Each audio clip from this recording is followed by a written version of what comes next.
Was this real? Was he really standing in front of her? Masai chuckled a little, because what else was he supposed to do when confronted with this unexpected outcome? For years, he dreamed of a reunion with the woman of his dreams, but this was not in the realm of his perceivable possibilities. His skin lurched back and forth, just being in her sight. Masai's soul danced in joy, but also, it wavered in absolute uncertainty. For all of his fantasizing, the one thing he wanted above all else was surely beyond his grasp. After all, the woman he had yearned for was a goddess. A deep crimson heat had flared within his cheeks, and he averted his eyes lest he stare too long into her gorgeous eyes. Thank you, Lady Death. I'm honored you think so. It's only because you saved me that I'm here at all. Interesting. Her smile grew wider as she leaned in a little closer and stared at his face. Masai's heart thumped against his chest, so hard in fact that he wondered if Anakanti could hear it. I have never seen a human's face do that before. Most of the time, your kind is either trying to charm me or you are cowering for fear of my judgment. I'm not sensing either of those things from you. I am not accustomed to seeing the emotion you're exhibiting. What is it? Masai's muscles tightened. His throat dried up, and each word felt forced and contorted. I'm grateful to you, great Anakanti. The death goddess tilted her head, and her eyes sparkled with visible twinkles. I know that. But gratitude is not what I am seeing. Whatever it is powerful. I think you know what it is too. She giggled a little. Upon hearing her delight, Masai's mind shuddered, and infinite sparks of glee blasted into being. I'm not sure what you mean. Could she see the squirming on his face? Masai did his best to hide it from her, and yet he felt an awkward, goofy kind of smirk crease his face. For a moment, Anakanti turned her gaze upon his smile. The excitement in her eyes intensified. If you truly want to follow me, then you surely know I can tell when people are lying to me. You are hiding something, and it is most intriguing. Tell me now, what is this powerful emotion I am seeing inside of you? Masai gave her a slight nod, and then he took a deep, reassuring breath. When I was a child, I was all alone and scared in a very dark and scary place. Anakanti crossed her arms over her chest. I do not know if I would call necropolises scary. To a powerful goddess of the dead, I suppose it wouldn't be. To a child who was at the mercy of his cruel older brothers, the necropolis was very terrifying.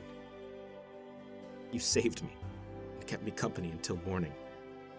Masai paused for a few seconds, and the great weight of his truth squeezed his throat. The words almost didn't come out, but then at the last moment, they burst forth like water smashing through a broken dam. And I fell in love with your face. Anakanti's delicate fingers touched the bottom of his chin, and she lifted it ever so slightly. Masai's eyes locked with hers. Her mouth formed a small line across her divine face. Do you still love this face? Masai swallowed hard, and then gave the slightest nod. Yes, I do. Back then, I didn't know it was you. I had no idea what your name was, but I dreamed of you every night for years. One of the reasons I wanted to become a cleric of you was so I could one day see your face again. The death goddess took a step back from him, and then she reviewed him once more. Her gaze danced across his body, and by the time she looked back into his eyes, the excitement she had once displayed was gone. Her eyes had taken on a chillier, more serious glimmer. Her shoulders fell back a little, and she seemed to tower over Masai, even though he was taller than she was. Tell me, Aside from that, why do you want to be a cleric? Masai licked his dry lips before he said, When my mother died, one of the clerics took very good care of her. Her tomb had been inscribed with the right spells, and her body had been expertly embalmed. My mother's body never turned gray, so I always assumed she'd made it to R. Was your mother named Bida Iados, a cleric of Baja from Ajikos? Masai's excitement flared up. Yes, that's her. Are you allowed to tell me? Sweet boy. Anakanti strode around him and continued to review him. A hint of her delight had returned, and she grinned. I am Lady Death. There are few things I am not allowed to do. Masai turned to watch her. Wait, there are things you can't do? But you're a goddess. Anakanti's delight faded slightly.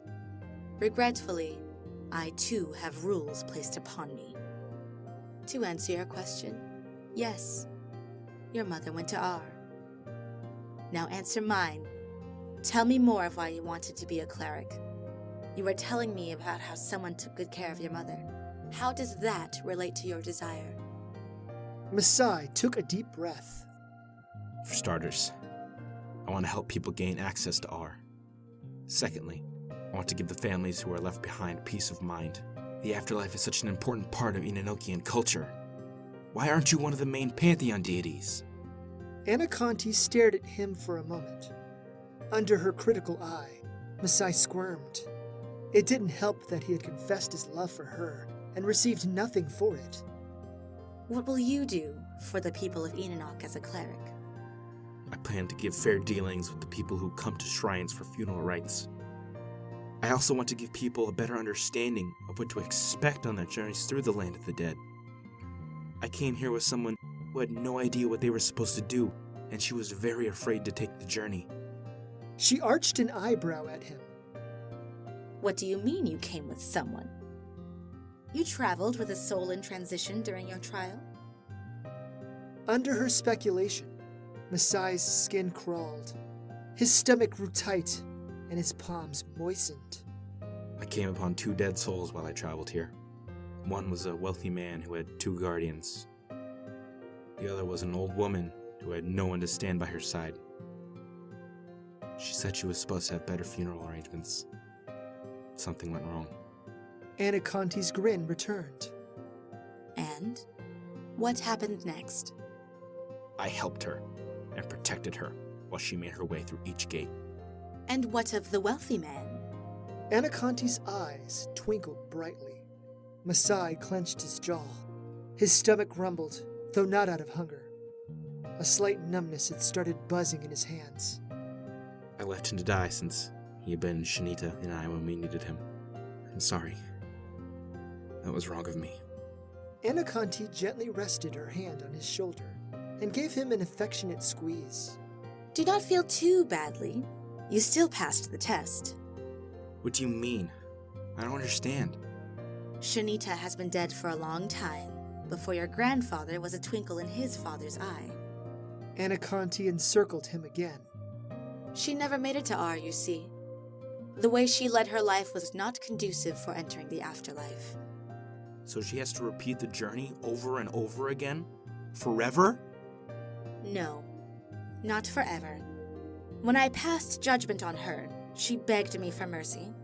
So I gave her a task to complete that would eventually purify her soul enough for her to go to R. Her task was to go on the journey 10,000 times with the purpose of testing acolytes on their trials. 10,000 times?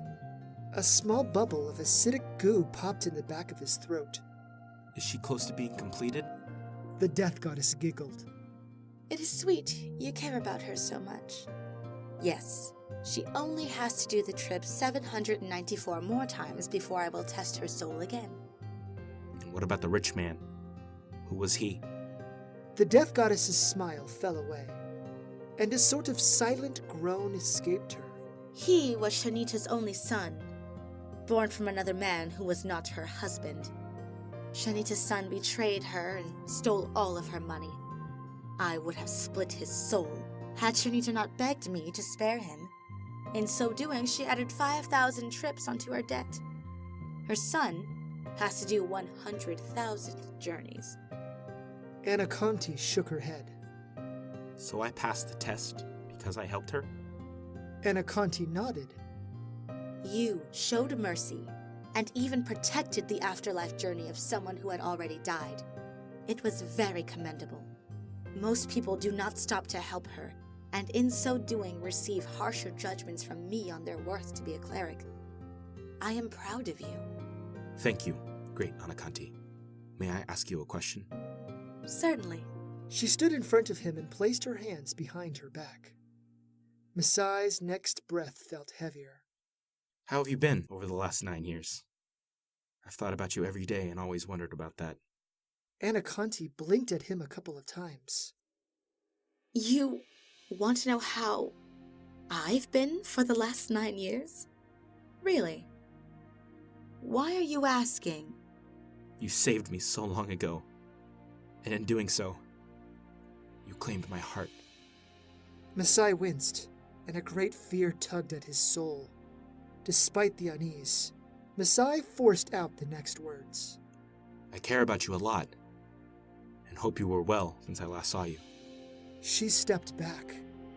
You are not lying. You genuinely care about me, and you really do want to know. Her attention went out of focus, and she had a faraway look in her eyes. In all my years of being Lady Death, no one has ever asked me how I was doing. Give me a moment to think. Anakanti sat upon her throne. Her nose bunched up ever so slightly, and she continued to gaze off into a great unknown plane of existence. Anakanti's lips formed a little frown, but it was not based on sadness or anger.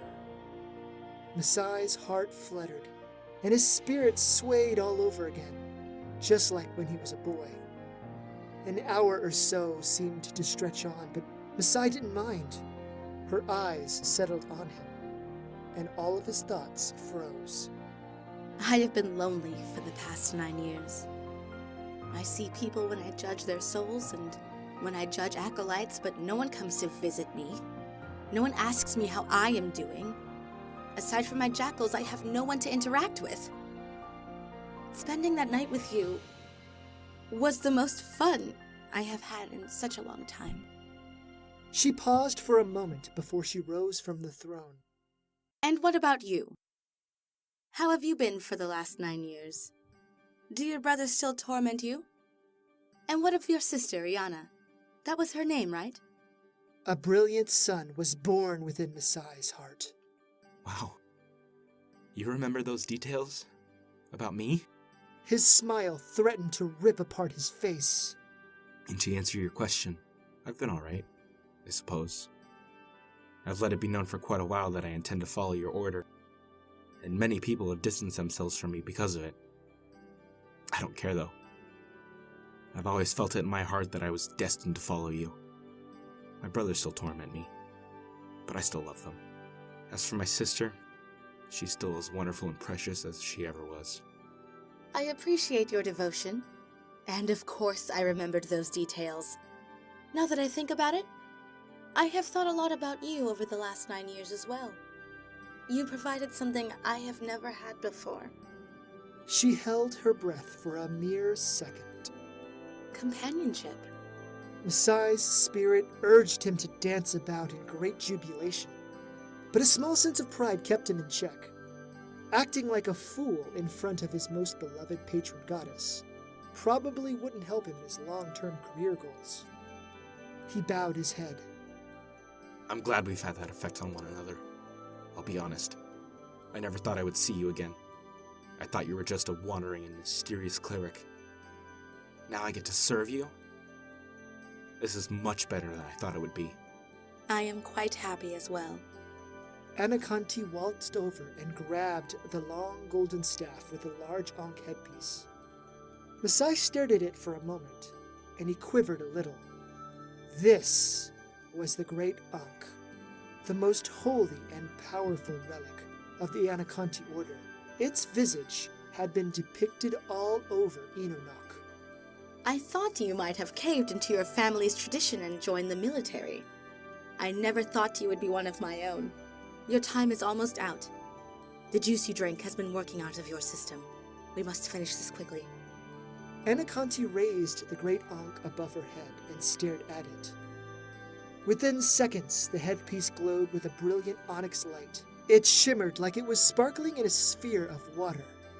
Do you, Masai Iados, swear allegiance to me, Anakanti, guardian of the afterlife? Do you swear to act with a just heart for the benefit of the living, the dying, and those in transition? Do you swear to safeguard the necropolis against those who would spoil the afterlives of others? Do you swear to use the death magic I will impart upon you with integrity, honor, and duty? All those things, I do swear to you, great Anakanti, Lady Death, and Guardian of the Afterlife. Then I touch you with the grace and power of death itself. Be prepared, for this will open you to my magic.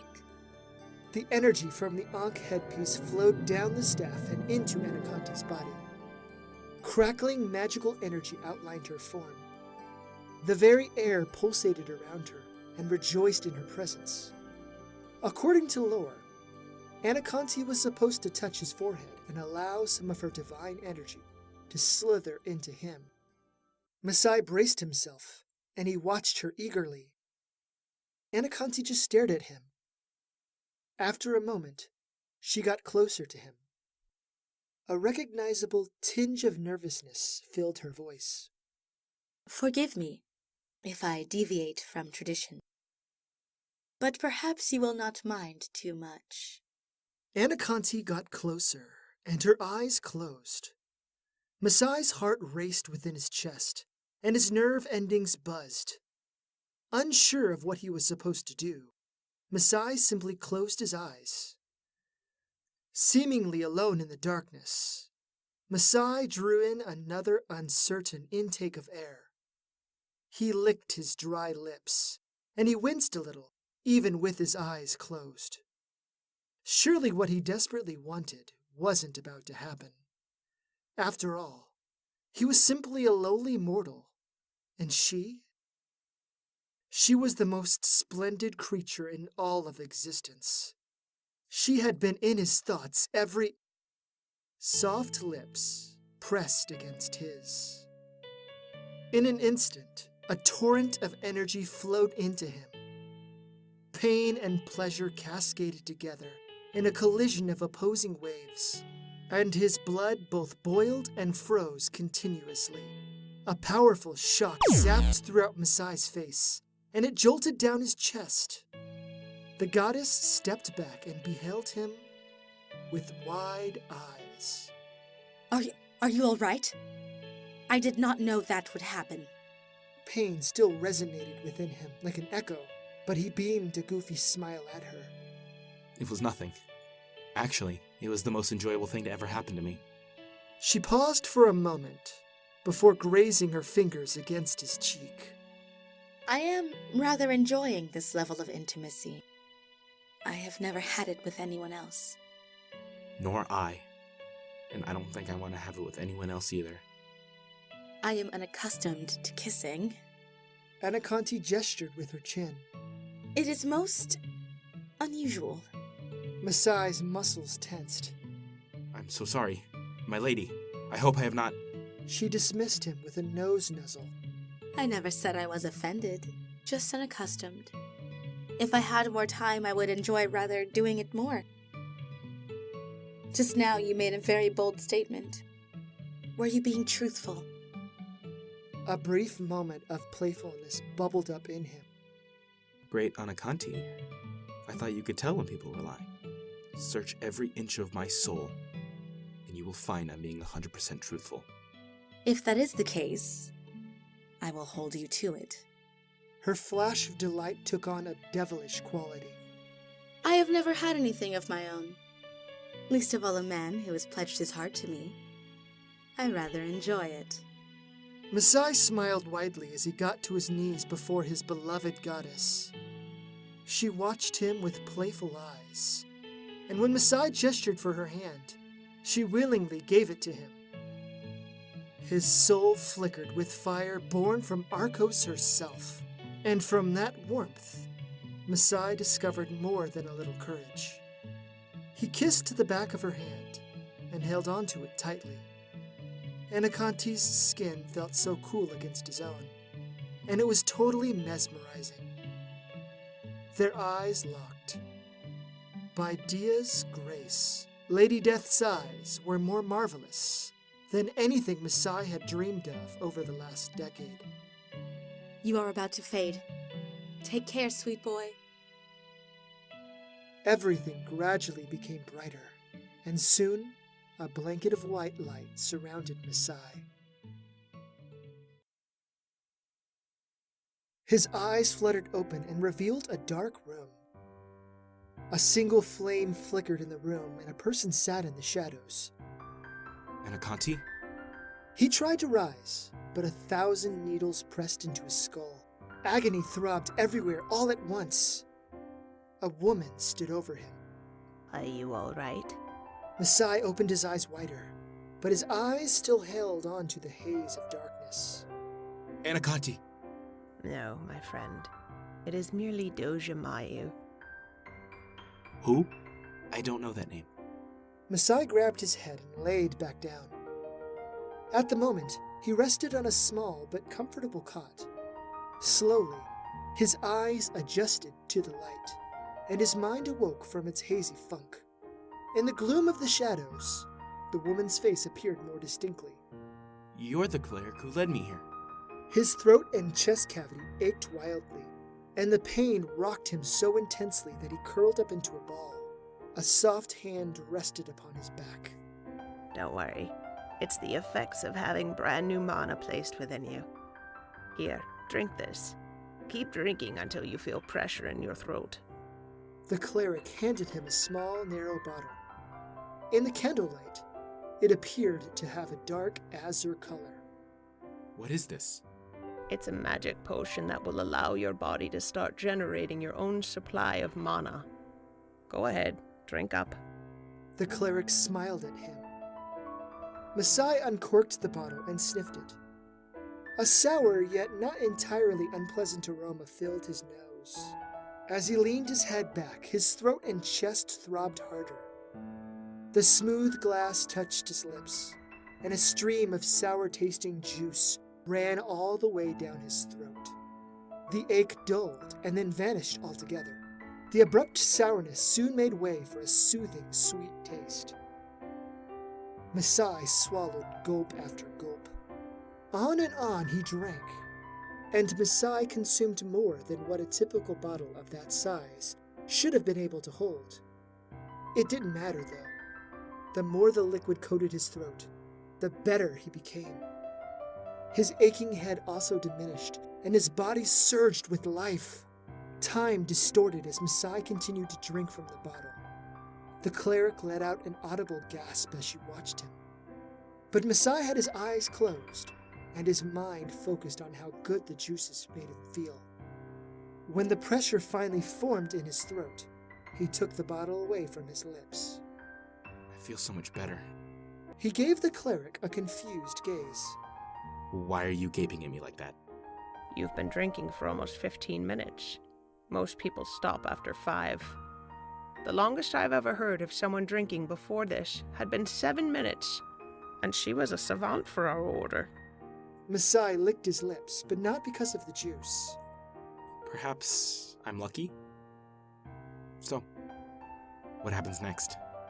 Am I a cleric now? The trace of awe in the cleric's voice soon disappeared. Not quite yet. You've studied the general aspects of our faith, but soon you shall learn the mysteries of the spells.